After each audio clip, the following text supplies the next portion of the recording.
Welcome to Season 4 of The Breakdown, the official podcast of the Breakaway Roping Journal and calfroping.com. This season, we're diving into both the breakaway and calf roping like never before, bringing you the personalities, successes, and horses that make these events great. You can expect training tips from the top ropers, stories from the road, and industry news that goes beyond the numbers. I'm Hannah Wheeler, your calf roping host. And I'm Lillian Kent, your breakaway host. And this is The Breakdown. Well, hello everyone. This is your host Lillian back again with another episode of the Breakaway Breakdown. This week, I'm bringing you an interview with our number one Resistol Rookie candidate, Miss Haiden Thompson. And if you don't know Haiden, just know that she is like a wolf with a breakaway rope. She is fast and she can get it done on a long score too. To give you guys an example, I just saw that she won the cinch breakaway jackpot they had, and she was 6.08 on 3. Yes, you heard that right. 3 head. So pretty crazy. But today we are here to talk about ProRodeo. She has been kind of getting into her stride throughout the year and really struck gold 2 weeks ago. This interview is like a week old. So if you hear us talking about stuff that's already happened, that's kind of what's going on with that. We've been a little bit busy traveling over here at the Breakaway Roping Journal. And so you guys are getting one that's just a little older. But it is still important. She's still number one, and she has been absolutely crushing it. Earned $21,000 in a week. She won Estes Park. She got a good check at Sheridan, Casper, Gunnison, and then she won one of the rounds at Cheyenne Frontier Days for slack. So it was insane. She's been on a hot streak. She has 2 good horses in her corner, and you guys are definitely going to want to hear a little bit about her and her travel buddy, Miss Martha Angeloni. And this has been a really fun podcast to bring you guys. So I'm going to dive right in, but before I do, I need to give a little shout out to our sponsor of today's episode. It comes from Spalding Labs, and they have an all-natural fly spray.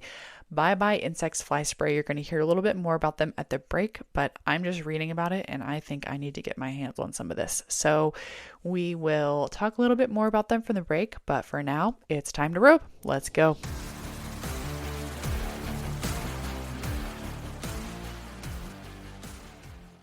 So I guess about a week ago, Martha and I went to Estes Park. I ended up winning Estes Park, and she got a good check out of there as well. And then from there, she went to Sheridan, and then she had to make her way up to Calgary. So we ended up splitting rigs the night after Estes Park, which is, oh man, don't quote me. My days run together now. Then we went, she was in Sheridan, and I went to Casper, made a good first run at Casper, and I mean, I can't complain too much about it. I think I was 4th in the longo. I mean, we split it 3 or 4 ways, but then I drove all night to Gunnison, and I ended up winning Gunnison, and then I drove all the way back to Sheridan. Had some good Sheridan. I know, I was just driving back and forth, and I don't know why, but did well at Sheridan, ended up 4th at Sheridan, and then on the 12th we came back to the Casper short round and was 2nd in the short round, 2nd in the average. So honestly, it was a great week. Not quite picture perfect, but picture perfect enough. If you had more sleep in there, it probably would have been picture perfect. No, that is nothing but the truth. I think on the Saturday during the morning before the Casper short round, I slept all day long. Like, I had to make sure someone made sure I was awake to make it to Casper for the short round because I was lacking so much sleep that week.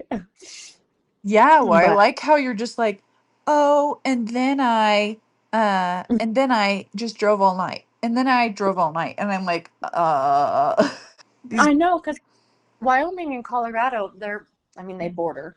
But I was driving from, like, one end of Wyoming to the other end of Colorado. And I'm like, this is just crazy. I don't know what I'm doing. But Gunnison and Estes Park were circuit rodeos for me. So I kind of really needed to make those. I was honestly supposed to be in Laramie the night of the 11th, but I made the Sheridan perfs or whatever, and they wouldn't let me run my second one that morning. And so I had to turn out a little, but dang it, I didn't have to drive across the state of Wyoming again. But You're like, there's that same tree I've seen 5 times. Still there. exactly. Yeah. Well, and you're Yeah. from around here, so does that make things easier or harder? I feel like the time might go by a little bit faster just because the country's familiar, I'd say. Yeah. Like, I don't have maps up just counting down the hours. I'm like, oh, I'm almost to this town, or oh, I'm almost to that town, instead of just watching the hours and minutes tick down. Okay. Okay. Well, you and Martha are reunited now. Have you guys been hauling together for most of the year or the summer? We hauled a little bit over, I guess not the winter, but the spring. We went up to San Angelo during that together. And then we've just hauled around to jackpots and amateur rodeos over the spring before the Yeah. beginning of the summer. We got in at Reno. We left the house at the same time, or I guess not the house, but Stephenville. We left the Stephenville at the same time, but she had to go up to like Nampa, Sisters, and a bunch of those ones where I had to go to the college finals. So we Oh, met up at Reno and it worked out from there. nice. And what about y'all's personalities do you think kind of complement each other in the rig? I would say, that's a hard question. I mean, you're But both very competitive. Like, yes, we're both very competitive, but at the same time, like, I want to see her win just as much as I want to win. And I think it kind of goes both ways. So being able to be competitive but supportive at the same time, I think has made us get along. But yeah. I know Martha's kind of been in a slump right now, but we all know Martha Angeloni. She's the Oh, rankings yeah. winner. She's got It's it. She's got oh it. yeah, I have so much faith in her. oh me too. And that's what we were talking today in the practice pen, and I was like, dude, you're roping so freaking good. Like, just go do that everywhere else, and you're gonna be a world champ all over again. Yes. Yes. I think that, and honestly, we don't really worry about the losses. Yeah, cool, the wins are a win, but honestly, we just have a blast out there. Like, we catch ourselves crying or laughing so hard on multiple road trips, whether it's 1 in the morning or 1 in the afternoon. It's just, Oh my it's gosh. honestly been a lot of fun. That sounds awesome.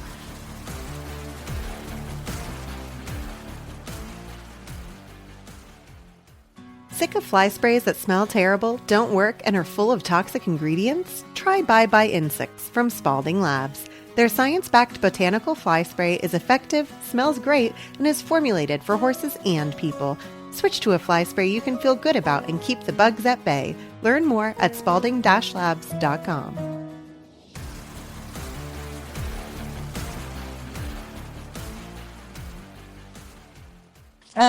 Okay, shifting gears a little bit back to this past week. What do you think clicked for you this past week? I mean, obviously you've been putting in the hours and you got the horses, you got the community, but obviously you hit a pretty good lick. So, could you tell me what happened? I think the biggest thing is my horses are both working great. I rode 2 different horses between the 4 rodeos, Okay. and they are both working, I mean, absolutely outstanding. I drew some pretty user-friendly cattle. I mean, there was some that weren't great, but no eliminators, I guess you could say. So that was also a big key factor. But I mean, I don't think there's any just secret to how I did so good that last week, because if I knew it, I would keep the secret to myself for forever. I'd just say everything felt so good last week between my horses and my roping. Besides no sleep, Yeah. everything felt great. Yeah. Are you big into like stretches and like like strengthening, or are you pretty much just like roping the dummy and keeping your horses exercised and stuff like that? Definitely like roping the dummy and keeping my horses feeling the best they can. But I was a goat tire for the longest in time, so my body feels like it's 57 instead of 21. Oh no. Oh yeah. So I have to stretch and do as much as I can just so that way my knees and ankles and my back don't just start locking up. Okay, well, I was never going to be a goat tire, but you've fully convinced me now. Now I really won't be one. Um, okay, Yeah. and you said you had two horses. I know you have your mare Foxy, right? Yes. Yep. Okay, and what was the other one? The other one is Tom. He's gonna have. I mean, he had a big last week, but he's gonna have a big next week or two also, just because I ride him on all the longer starts. Okay. So I rode him in Casper and Sheridan, and then I rode Foxy in Estes Park in Gunnison, where it's a little bit shorter. But I'll ride Tom tomorrow in Cheyenne, and then Salinas Fun. also. Yeah. And tell me their registered names real quick. Foxy is Foxy and Fancy. Okay. And Tom is great. Okay, that makes my life easier. Yes. Is he a horse that your family's had for a while? Yes. We got him as a 2-year-old, and he'd never been started, never nothing. He's kind of my pride and joy, just because I did everything with him from the first ride to roping. I mean, honestly, he was my main head horse before he was my main breakaway horse. I've had so many people want to buy him as a head horse, and they were like, "Oh my gosh, you breakaway rope on him?" And I'm like, "Yeah, he's kind of special to me because he can do both." Oh, yeah, because you get the breakaway heel horses, but you don't get a lot of breakaway head horses. I know. He is so incredibly fast, and he's good at both jobs. I love it. Well, I will give Tom a little bit of a spotlight because we've talked about Foxy previously. So, and you said so Cheyenne, Salinas, anything else in the mix? Just Cheyenne and Salinas for, I guess, this next week. Okay. Then the next week is like Spanish, Ogden, Deadwood, all them. Okay. And honestly, the whole reason I'm calling, we also do these rookie stories, and you're crushing the rookie race now. So is that something that's like been in the back of your mind, or are you just rodeoing? Honestly, I was just rodeoing for the most part. Like, I knew going into this, I didn't get to hit very many of the winter rodeos. And so I didn't think I was going to have a great chance of making the finals. But I was just, my number one goal was to make sure I won the rookie. And after the last 2.5 weeks rodeoing, I've heard a lot of people say, "Oh my gosh, like you're actually going to make the finals." And kind of looking at the numbers, if I kind of keep winning like I am, there is a good possibility I could, but I don't want to be too focused on the numbers. I just want to kind of keep focused on catching the next cow, and if that goes good, then the end result will be making the finals. I like it. The rookie's going well, so we will take that. Okay, well, look forward to seeing you tomorrow, and if I have any follow-up questions, I will ask. Perfect. Sounds good. I'll see you tomorrow. All right, bye.